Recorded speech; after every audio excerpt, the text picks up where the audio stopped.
What is going on, guys? Thank you so much for hopping in with me on day 2 of Daily Bread. Today we're going to be getting into Proverbs chapter 6, verses 6 through 11. It is our second proverb poem in the book of Proverbs chapter 6. So before we hop in, I want to give you guys a quick announcement on something I think you're going to be excited about, and is going to be just a really great way for me to say thank you for watching and joining with me. Guys, I just want to say thank you so much for partnering with me in pursuing Jesus through this channel on YouTube. We are almost to 50 subscribers. We're like right there. And so I just wanted to run a quick little promo for you guys, just to say how much I love you, how much you have blessed me just for being here.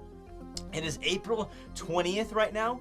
At the end of April 30th, if we have made it to 100 subscribers, I want to give one of our subscribers the opportunity to pick out any of our apparel pieces that we have on onethingstudios.org for free. And secondly, if we make it to 200 subscribers before May 10th, I will give one other subscriber a free lifetime subscription to our Patreon community. It is an awesome deal, awesome thing. Just a quick promo for you guys, and just to help push the channel out, someone will get a free piece of merchandise, and someone possibly will get to be a free Patreon member, lifetime, no monthly subscription needed.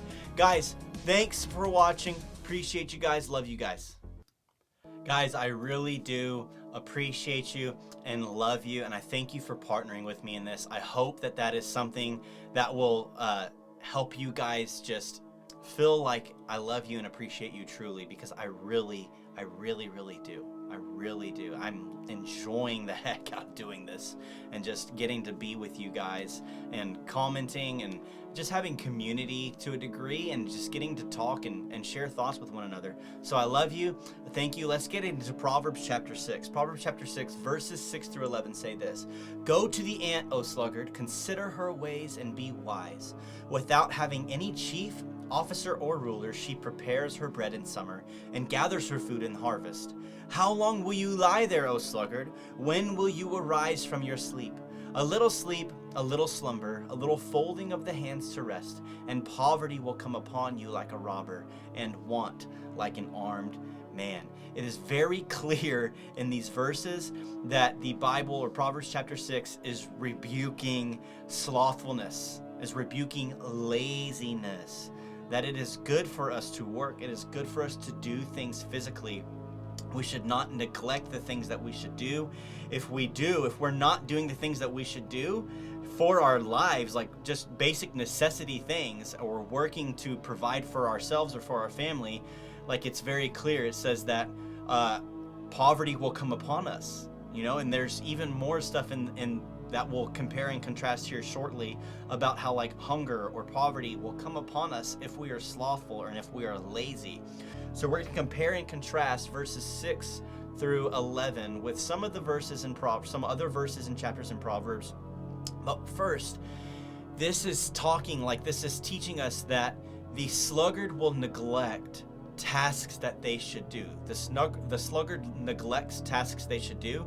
We're going to compare and contrast this with Proverbs chapter 20, verse 4, and it says, "The sluggard does not plow in the autumn. He will seek at harvest and have nothing." Like, think about that for a second. The sluggard does not plow in autumn. He will seek at harvest and have nothing. A lot of times, people will not work, and they'll miss out on blessing. They'll miss out on provision. And there is a number of people that I have met, like homeless people I have met even, who I talk with. And some people truly have misfortune, and some people truly just don't want to work. And so I want to make it clear, like, it is good for us to work. The Bible is rebuking laziness. The Bible's rebuking laziness in here and in Proverbs chapter 20, and we're going to talk about a couple other ones, but it is rebuking laziness. And so regardless of what our world, our society, our culture is saying right now, Like it's good to not work and you can just lean on things. You can lean on handouts, you can lean on other stuff because you don't need to work. Like I understand personally that there are people who cannot.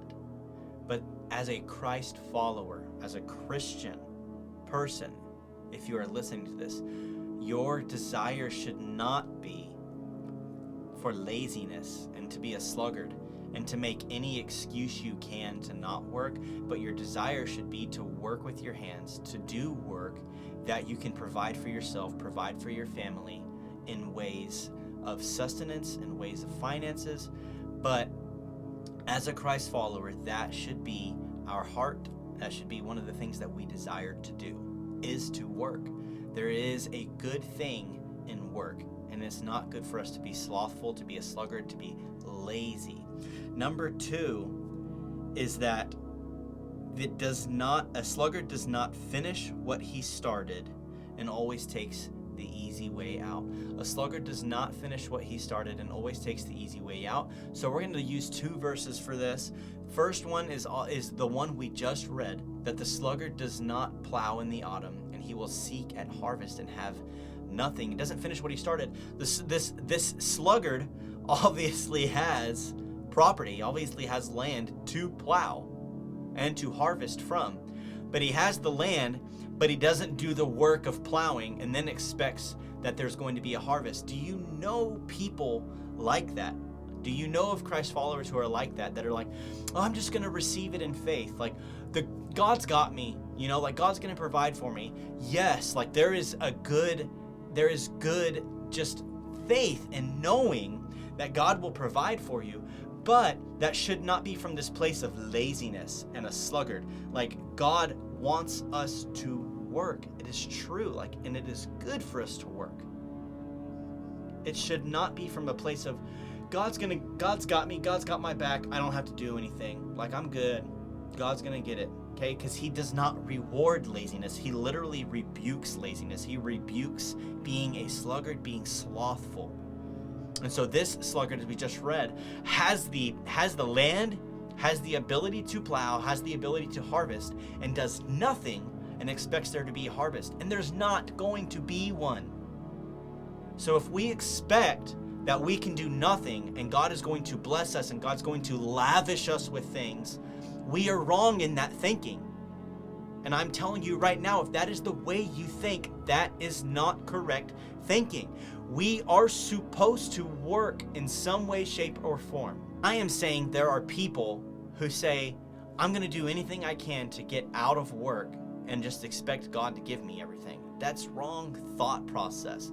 The next verse we're going to use to compare and contrast here, we're going to use Proverbs chapter 22, I believe. Yes, Proverbs 22:13. The sluggard says, there is a lion outside. I shall be killed in the streets. If we read that verse, your first thought process is like, if we don't know the context, our first thought process is like, well, yeah. Like, why would you want to go outside and get eaten by a lion? Like, if there's a lion out there, then yeah, don't go outside and work. Like, take the day off and don't work. But you have to understand the context of this is he's literally making fun of or mocking the sluggard because of how ridiculous what the sluggard is saying. It's not saying there's an imminent threat of a lion right there. There's not a lion crouching at the front door of the sluggard's house like, I'm going to eat you if you open that door.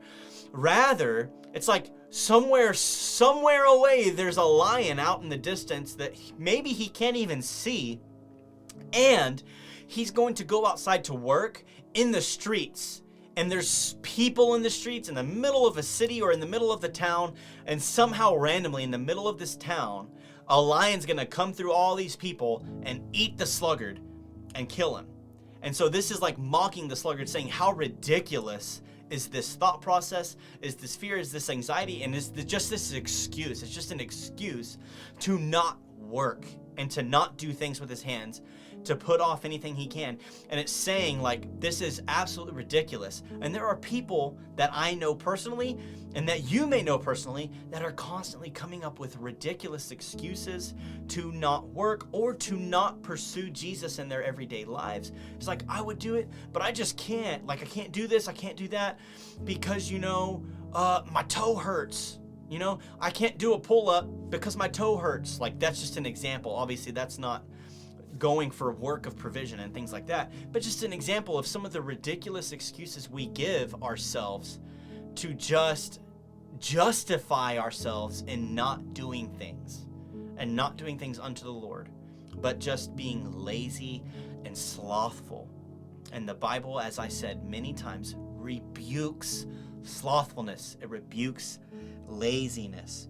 One last verse I want to give you guys. It is Proverbs chapter 19.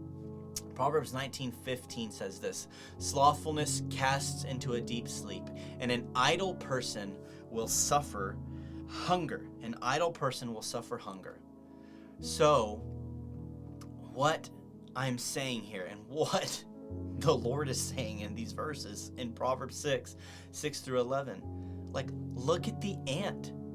The ant works, does not have anyone telling it what to do, doesn't have a chief, doesn't have a leader telling it what to do, but the ant is preparing, the ant is working. Like, the ant sees in the future and is like, I'm going to prepare because I know that there's going to come a time when I need food and there won't be food, or I'm going to work because my group, my family needs food, and so I'm going to work to provide for my family. I'm going to work to provide for myself. That way we can have sustenance, we can have food.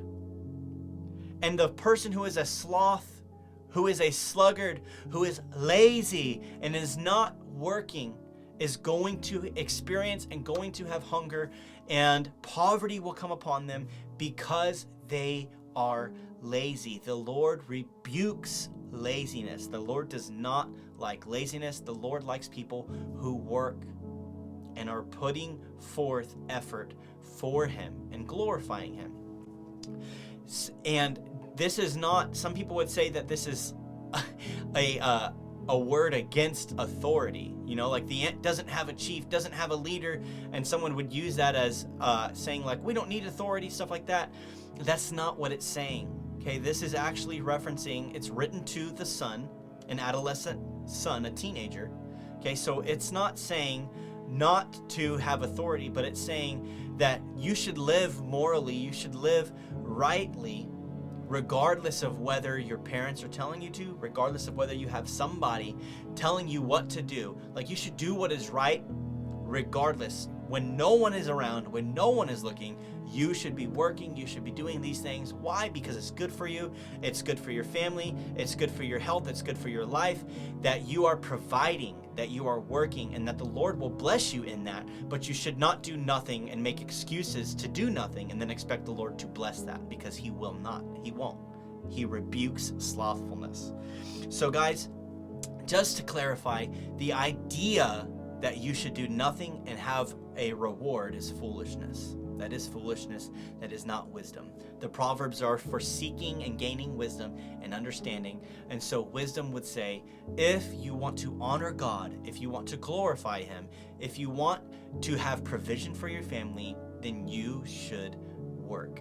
Regardless of whether someone is watching you, regardless of whether your parents are telling you to do things or not, you should do things to provide for yourself and for your family, and just to honor God with your lives and with your hands. Love you guys so much. I will see you tomorrow for the third Proverbs poem in Proverbs chapter 6. Have a blessed day. See you guys tomorrow. Only one thing is needed.